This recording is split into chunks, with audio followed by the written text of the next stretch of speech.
Au nom du Père, du Fils et du Saint-Esprit. Amen. Le Seigneur soit avec vous et avec votre esprit. Lundi 23 novembre, Saint Clément, Saint Colomban, tous les saints du ciel. Préparons-nous, mes amis.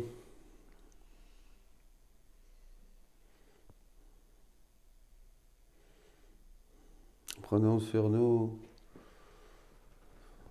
présentons tous nos frères, faisons réparation pour eux. Aujourd'hui, quelqu'un m'écrivait me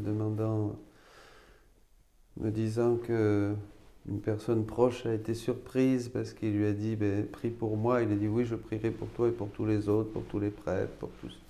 Il a dit oui, mais pour moi. Et il dit, on ne prie pas comme ça, il faut prier spécifiquement pour un tel, ou pour une telle, voilà, et pas noyer. Mais quand vous priez pour quelqu'un que vous aimez, vous le mettez à l'intérieur de tous ceux qui vivent la même chose, et puis après, au milieu de tous les hommes, de tous ceux qui ont besoin de Dieu, puis vous demandez le règne de Dieu pour lui, pour le monde et pour tous. Cette personne n'est pas lésée. C'est nous, on voit encore Dieu avec notre petite lorgnette. Hein? Et voilà, c'est ça qui déforme. Mais non, vous inquiétez pas. Allez, demandons pardon pour tous les hommes, pour tous ceux qui ne connaissent pas Dieu, pour tous ceux qui le connaissent mal, pour tous ceux qui disent le connaître et qui font partie de notre groupe, c'est-à-dire qui correspondent bien peu, bien mal à cet amour du Seigneur. Demandons sa grâce, demandons-lui pardon. Je confesse à Dieu Tout-Puissant, je reconnais devant mes frères que j'ai péché en pensée, en parole, par action et par omission. Oui, j'ai vraiment péché, c'est pourquoi je supplie la Vierge Marie, les anges et tous les saints, et vous aussi, mes frères, de prier pour moi le Seigneur notre Dieu. Que Dieu Tout-Puissant nous fasse miséricorde, qu'il nous pardonne nos péchés, nous conduise à la vie éternelle. Amen. Seigneur, prends pitié. Ô Christ, prends pitié. Seigneur, prends pitié. Prions le Seigneur.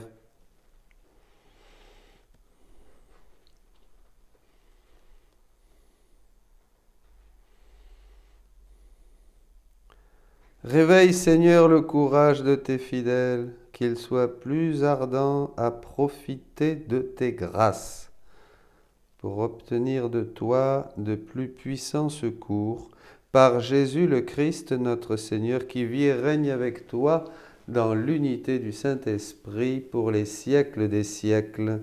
Amen. Cette prière, nous la méditerons dans un moment.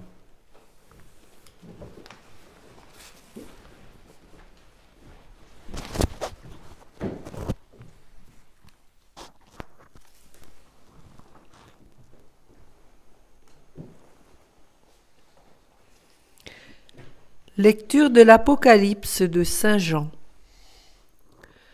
Moi, Jean, j'ai vu, et voici que l'agneau se tenait debout sur la montagne de Sion, et avec lui les 144 000 qui portent inscrit sur leur front le nom de l'agneau et celui de son Père. Et j'ai entendu une voix venant du ciel, comme la voix des grandes eaux ou celle d'un fort coup de tonnerre. Mais cette voix que j'entendais était aussi comme celle des joueurs de cithare qui chantent et s'accompagnent sur leur cithare. Ils chantent un cantique nouveau devant le trône et devant les 4 vivants et les anciens. Personne ne pouvait apprendre ce cantique, sinon les 144 000, ceux qui ont été rachetés et retirés de la terre. Ceux-là suivent l'agneau partout où il va. Ils ont été pris d'entre les hommes, achetés comme prémices pour Dieu et pour l'agneau. Dans leur bouche, on n'a pas trouvé de mensonge. Ils sont sans tache. Parole du Seigneur. Nous rendons grâce à Dieu. Voici le peuple de ceux qui cherchent ta face, Seigneur. Voici le peuple de ceux qui cherchent ta face, Seigneur. Ô Seigneur, le monde et sa richesse, la terre et tous ses habitants. C'est lui qui l'a fondée sur les mers et la garde inébranlable sur les flots. Voici le peuple de ceux qui cherchent ta face, Seigneur. Qui peut gravir la montagne du Seigneur et se tenir dans le lieu saint? L'homme au cœur pur, aux mains innocentes, qui ne livre pas son âme aux idoles. Voici le peuple de ceux qui cherchent ta face, Seigneur. Il obtient du Seigneur la bénédiction et de Dieu son Sauveur la justice. Voici le peuple de ceux qui le cherchent. Voici Jacob qui recherche ta face. Voici le peuple de ceux qui cherchent ta face, Seigneur. Alléluia, Alléluia, Alléluia, Alléluia, Alléluia, Alléluia, Alléluia, Alléluia, Alléluia. Veillez, tenez-vous prêts, c'est à l'heure où vous n'y pensez pas que le Fils de l'homme viendra. Alléluia, Alléluia, Alléluia, Alléluia, Alléluia, Alléluia, Alléluia, Alléluia, Alléluia. Le Seigneur soit avec vous et avec votre esprit. Lecture de l'Évangile de Jésus-Christ selon saint Luc. Gloire à toi, Seigneur. En ce temps-là, comme Jésus enseignait dans le temple, levant les yeux, il vit les gens riches qui mettaient leur offrande dans le trésor. Il vit aussi une veuve misérable y mettre 2 petites pièces de monnaie. Alors il déclara, en vérité, je vous le dis, cette pauvre veuve a mis plus que tous les autres, car tout cela, pour faire leur offrande, ont pris de leur superflu. Mais elle a pris sur son indigence.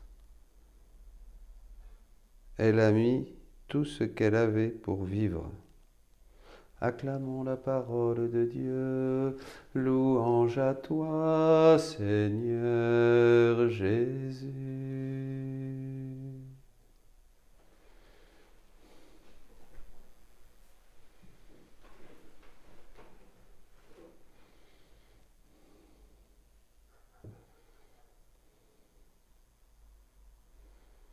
Elle a mis tout ce qu'elle avait. Souvent, on donne à Dieu, évidemment, de notre superflu.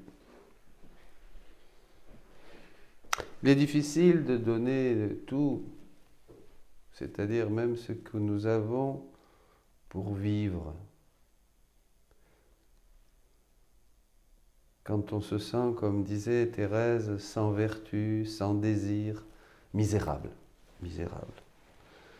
Et qu'on n'a plus rien, on donne même le peu qu'on a. C'est bien d'être généreux dans la charité fraternelle quand on a des grâces, dans la prière quand on a la ferveur, dans l'assiduité quand on a des grâces de fidélité, dans la persévérance quand Dieu nous donne la persévérance. Mais quand on est minable en tout, quand on a tout donné, c'est là qu'on donne tout, voyez ? C'est là qu'on donne tout. C'est là qu'on ne peut même plus se regarder soi-même. Et quand on se regarde soi-même, Jésus dit à Louisa que dès qu'on se regarde soi-même, dès qu'on pense à soi, déjà on sort de la divine volonté. On devrait arriver à ne plus absolument accepter cet état de miséreux, de pauvreté qui manque en tout à Dieu, ça c'est bien, mais sans avoir non plus un regard sur soi-même pour se plaindre, se lamenter ou pleurnicher, voyez. Il faut les deux choses à la fois, évidemment. Voilà. Et c'est là qu'on donne tout. Alors là, elle donne tout, vous voyez, elle donne tout au Seigneur. Le Seigneur réveille en nous le courage pour que nous soyons plus ardents à profiter de tes grâces pour obtenir de toi de plus puissants secours. Alors c'est très important au livre 6. Au livre 6, vous savez, les premiers livres sont très importants puisque toute la vie, toute la tradition ascétique, mystique et ascétique de l'Église est reprise dans les premiers volumes du 1 au, surtout le 1, du 1 au 10. Donc on n'est pas encore dans la divine volonté, vraiment il faut revenir toujours à ces volumes. Et dans le 6, Jésus dit, et c'est ce que va faire notre petite veuve, « Ma fille, si dans toutes tes actions, dans toutes ces actions, l'âme agit totalement et uniquement pour me plaire, la grâce entre de tous côtés. » Vous voyez, tout, oui. Là, elle n'avait plus rien. Donc elle a tout donné. Donc si elle a tout donné, c'était vraiment pour plaire à Dieu. On ne peut pas dire, vous voyez, elle aurait pu dire, bon, ben, je vais donner, j'ai 2 sous, je vais en donner 2, non, je vais en donner 1, je vais faire de la monnaie pour que cette pièce m'en donne 4, et je vais quand même garder un 5e de sous pour moi. Elle aurait gardé quelque chose, elle a tout donné. Donc elle n'avait vraiment plus rien. Elle n'avait vraiment plus rien, et parce que c'est ça qui est justement... qu'elle veut plaire à Dieu. Et alors là, la grâce entre de tous côtés. Comme une maison, dit Jésus, où on ouvre les fenêtres, vous voyez, dont les balcons et les fenêtres sont ouvertes, la lumière du soleil entre de toutes parts, et l'âme jouit de cette lumière. Vous voyez, quand on a tout donné, le minimum, même ce qui nous restait pour vivre, c'est-à-dire pour nous faire sentir que nous sommes un peu avec Dieu, que ça va pas trop mal quand même. La prière, et avec bon, le travail, l'apostolat, bon, on s'en sort, on est un peu satisfait. Ah, il y en a encore quelque chose. Mais quand on n'a plus rien, quand on a même la fatigue, et Thérèse dit aussi que c'est une grâce, qu'on est épuisé, qu'on n'a plus rien, qu'on a... Vous voyez, alors là, on a tout donné. Voyez, et alors là, la grâce entre. Mais la grâce entre, mais Jésus ne va pas, et il le dit aussi au livre 11, à Louisa, au chapitre 27 d'ailleurs. Je dis ça parce que je suis en train de le traduire. Alors, il dit que l'âme n'a plus de contentement. Alors là, quand l'âme n'a plus aucun contentement, c'est-à-dire rien qui puisse la réjouir à elle, il se repose en elle et il la fait se reposer en lui. C'est paradoxal. Nous, on croirait que j'ai des contentements, alors là, c'est bien, je suis content, et je pense que Jésus est content. Non, il n'est pas du tout content. Il est content quand toi, tu n'es pas content. Vous voyez, quand on n'a absolument rien, alors c'est là où il se repose et où il nous fait reposer. Donc tout ça, c'est très important parce que ce sont des mécanismes de la vie spirituelle. Alors évidemment, vous allez me dire, enfin, on n'est pas là-dedans. Hein. Là, on est plus en ce moment dans des polémiques et dans des luttes et dans des choses. Mais en fait, bon, tout ça, ça passe, toutes ces polémiques, toutes ces luttes, tous ces avis divergents. On est là. J'ai encore reçu un autre article ce matin sur... les divergences quant à l'Eucharistie dans notre Église, bon, enfin on ne va pas toucher le thème, mais etc. etc. Ah oui, là on n'est plus, là on est dans l'humain. En fait, tout ça, ça passe. Mais ce que nous vivons dans cette dimension secrète et cachée où toutes les portes fermées, à porte fermée, nous nous retrouvons dans le secret, dit Jésus, pour être avec le Père, dans cette sphère, cette ambiance divine, là se passent les vraies choses. Et là, nous recevons les vraies lumières, les vraies choses qui sont vraiment le prélude à la vie éternelle, qui d'ailleurs bientôt va être notre sort à tous, non ? Éternité. Vous êtes d'accord avec moi? Donc, vous voyez, ne perdons pas notre temps. Regardez cette petite veuve, est-ce qu'elle a fait de grandes choses? Non, mais elle a tout donné. Elle a tout donné. Elle a plu à Dieu plus que tous les autres. Plus que tous les autres qui avaient de belles robes, de belles machins, de belles prières, de belles cornettes, je ne sais pas quoi. Donc, vous voyez, l'âme rentre. Ma fille, à celui qui me donne tout, je donne tout. C'est du tout au tout. Je donne tout à celui qui me donne tout. L'âme n'étant pas capable de recevoir tout mon être, en même temps, Ma grâce entoure l'âme d'autant d'images que je possède de perfection et de vertu. Vous voyez, c'est formidable. On est entouré de ces images, de ces beautés. L'image, par l'image de la beauté, je communique à l'âme la lumière de la beauté. Par l'image de la sagesse, je lui communique la lumière de la sagesse. Par l'image de la bonté, je lui communique la lumière de la bonté. Et alors tout ça, de la sainteté, de la justice, de la force, de la pureté, je lui communique lumière de la sainteté, de la justice, de la force, de la pureté, et ainsi de suite. Ainsi l'âme est entourée non d'un seul soleil, mais de autant de soleils que j'ai de perfection. Ces images entourent chaque âme, mais c'est seulement pour les âmes qui correspondent à Dieu. Les âmes qui correspondent que ces images sont en activité. Pour les âmes qui ne correspondent pas, ces images sont comme endormies, de sorte que ces âmes n'en tirent que peu de profit ou presque aucun profit. On est entouré de Dieu. Vous êtes d'accord avec moi?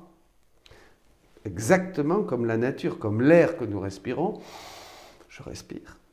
L'air est là. Je n'ai pas besoin de faire un effort pour respirer. Je ne m'en rends même pas compte. Bon.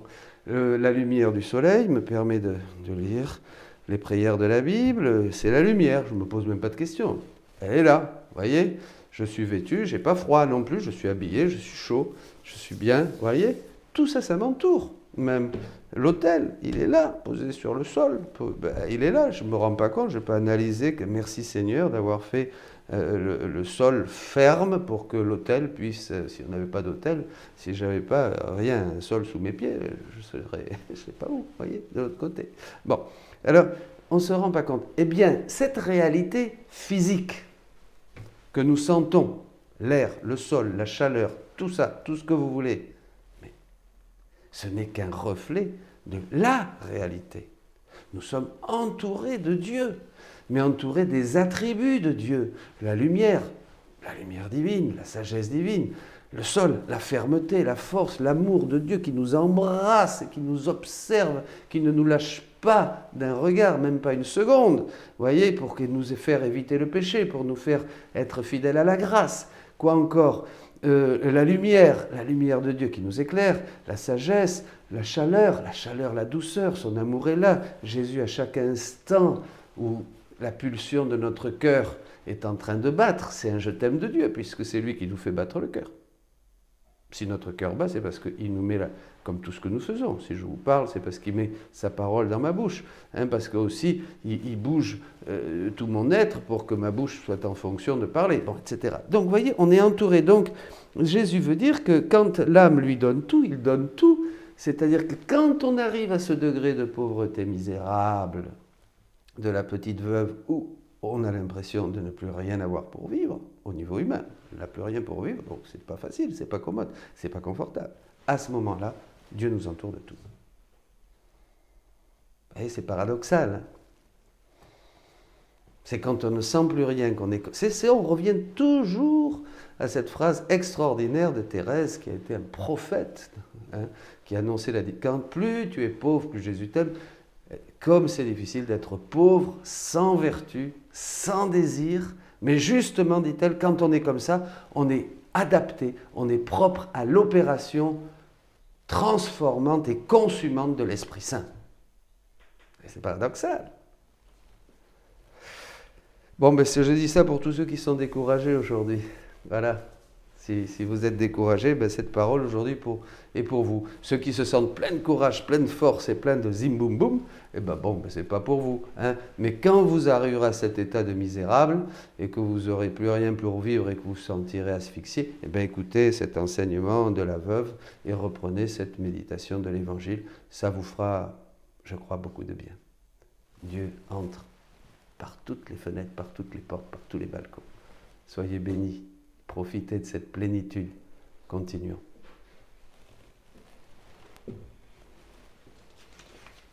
Volume 6, 20 août 1905.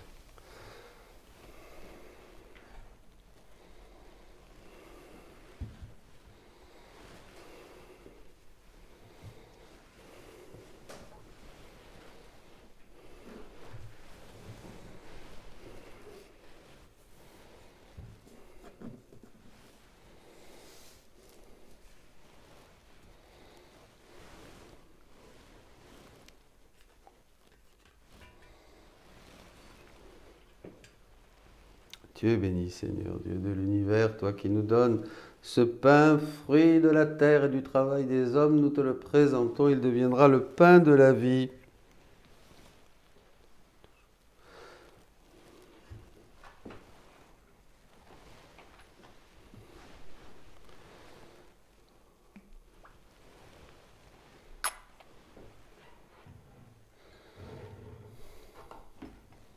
Tu es béni, Seigneur, Dieu de l'univers, toi qui nous donnes ce vin, fruit de la vigne et du travail des hommes, nous te le présentons. Il deviendra le vin du royaume éternel. Notre sacrifice en ce jour trouve grâce devant toi. Lave-moi de mes fautes, Seigneur. Purifie-moi de mon péché.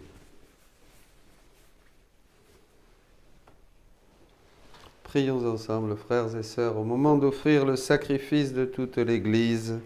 Pour la gloire de Dieu et le salut du monde, par l'unique sacrifice de la croix, tu t'es donné, Père très bon, un peuple de fils. Accorde-nous, dans ton Église, la grâce de l'unité et de la paix par Jésus le Christ, notre Seigneur.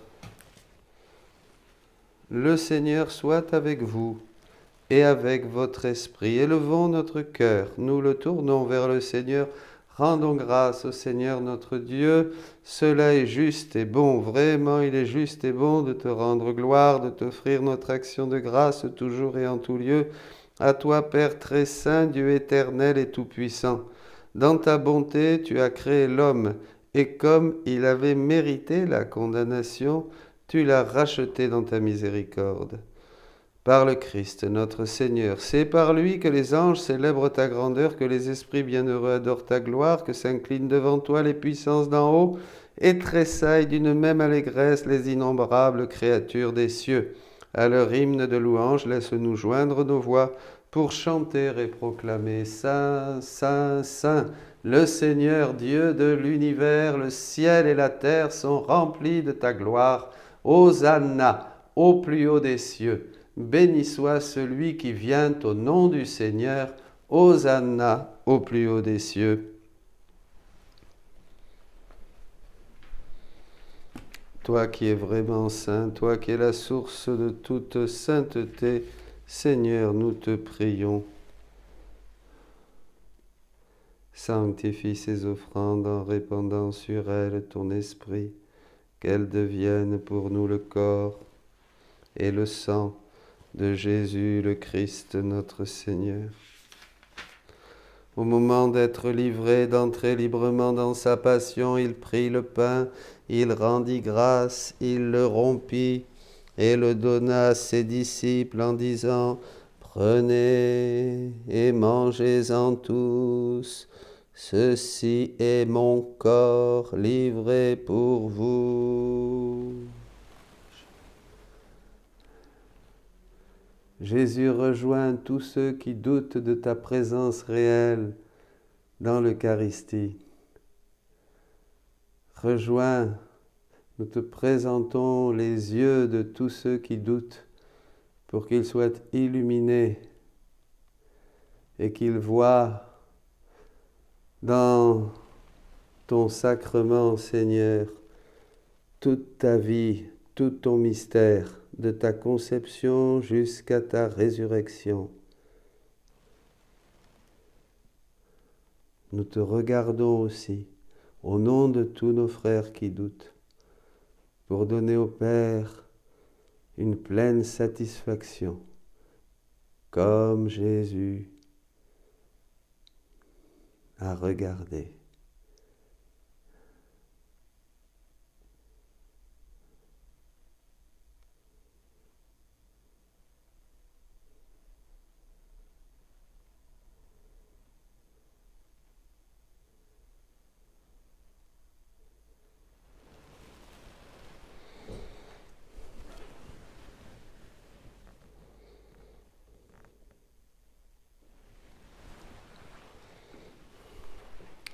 De même, à la fin du repas, il prit la coupe, de nouveau il rendit grâce et la donna à ses disciples en disant « Prenez et buvez-en tous, car ceci est la coupe de mon sang, le sang de l'alliance nouvelle et éternelle qui sera versé pour vous et pour la multitude en rémission des péchés. Vous ferez cela en mémoire de moi.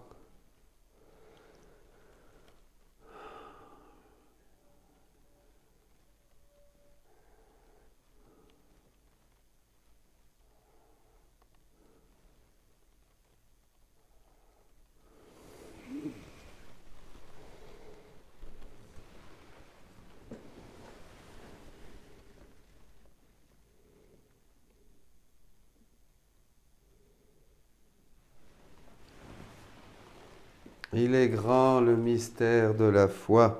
Nous proclamons ta mort, Seigneur Jésus, nous célébrons ta résurrection, nous attendons ta venue dans la gloire. Faisant ici mémoire de la mort et de la résurrection de ton Fils, nous t'offrons, Seigneur, le pain de la vie et la coupe du salut, et nous te rendons grâce car tu nous as choisis pour servir en ta présence. Humblement, nous te demandons qu'en ayant part au corps et au sang du Christ, nous soyons rassemblés par l'Esprit Saint en un seul corps. Souviens-toi, Seigneur, de ton Église répandue à travers le monde. Fais-la grandir dans ta charité avec le pape François, notre évêque Jean-Paul et tous ceux qui ont la charge de ton peuple. Souviens-toi aussi de nos frères qui se sont endormis dans l'espérance de la résurrection, tous ceux que nous aimons et que nous retrouvons à chaque Eucharistie, à qui nous offrons tous les mérites, toutes les grâces, tous les trésors du cœur de Jésus pour les réjouir, les apaiser, les consoler, les fortifier.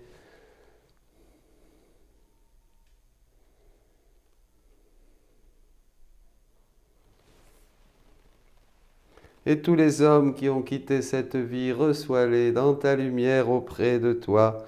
Sur nous tous, enfin, nous implorons ta bonté. Permets qu'avec la Vierge Marie, la bienheureuse Mère de Dieu, avec Saint Joseph son époux, avec les apôtres, les martyrs, et les saints de tous les temps qui ont vécu dans ton amitié, nous ayons part à la vie éternelle et que nous chantions ta louange par Jésus-Christ, ton Fils bien-aimé. Par lui, avec lui et en lui, à toi, Dieu le Père Tout-Puissant, dans l'unité du Saint-Esprit, tout honneur et toute gloire pour les siècles des siècles. Amen.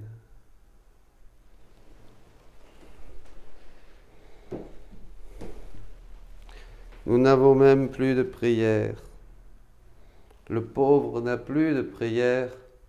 Sa prière devient un cri, mais ce n'est même plus son cri. C'est le cri de Jésus qui a demandé avec tant de supplication et d'insistance jusqu'au sang que vienne ce règne que nous avons perdu, pour que nous retrouvions ce bonheur d'être et de faire la joie du Père. Notre Père qui es aux cieux, que ton nom soit sanctifié, que ton règne vienne, que ta volonté soit faite sur la terre comme au ciel. Donne-nous aujourd'hui notre pain de ce jour. Pardonne-nous nos offenses, comme nous pardonnons aussi à ceux qui nous ont offensés. Et ne nous laisse pas entrer en tentation, mais délivre-nous du mal. Délivre-nous de tout mal, Seigneur, et donne la paix à notre temps. Par ta miséricorde, libère-nous du péché. Rassure-nous devant les épreuves en cette vie où nous espérons le bonheur que tu promets et l'avènement de Jésus-Christ, notre Sauveur. Car c'est à toi qu'appartiennent le règne, la puissance et la gloire pour les siècles des siècles. Seigneur Jésus-Christ, tu as dit à tes apôtres, je vous laisse la paix, je vous donne ma paix. Ne regarde pas nos péchés, mais la foi de ton Église.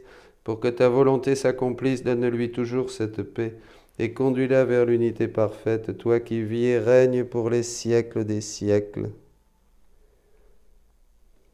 Que la paix du Seigneur soit toujours avec vous. Agneau de Dieu qui enlève le péché du monde, prends pitié de nous. Agneau de Dieu qui enlève le péché du monde, prends pitié de nous. Agneau de Dieu qui enlève le péché du monde, donne-nous la paix.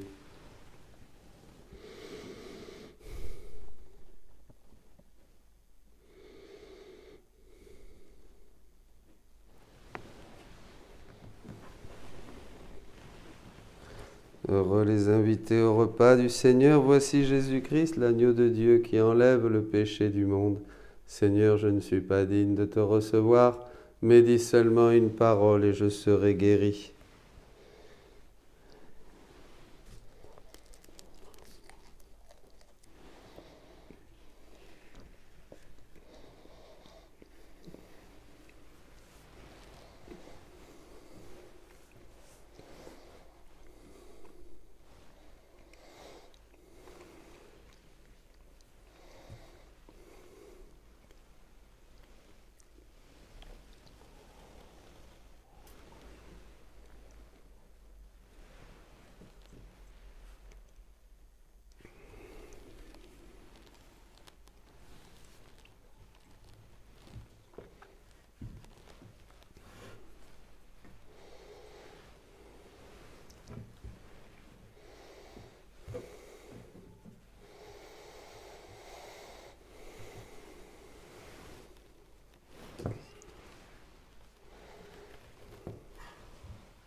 Prions le Seigneur.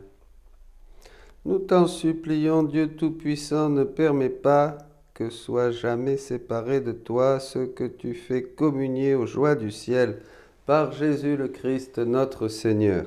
Amen. Le Seigneur soit avec vous, votre esprit, et que Dieu Tout-Puissant vous bénisse, le Père, le Fils et le Saint-Esprit. Amen. Allez dans la paix et la joie du Christ. Nous rendons grâce à Dieu. Je vous salue Marie, pleine de grâce. Le Seigneur est avec vous. Vous êtes bénie entre toutes les femmes, et Jésus, le fruit de vos entrailles, est béni. Sainte Marie, Mère de Dieu, priez pour nous, pauvres pécheurs, maintenant et à l'heure de notre mort. Amen. Mon enfant, le plus puissant moyen pour obtenir des grâces, c'est de mettre ta volonté entre les mains de la Reine du ciel pour qu'elle puisse l'échanger avec la divine volonté. Eh bien, faisons-le.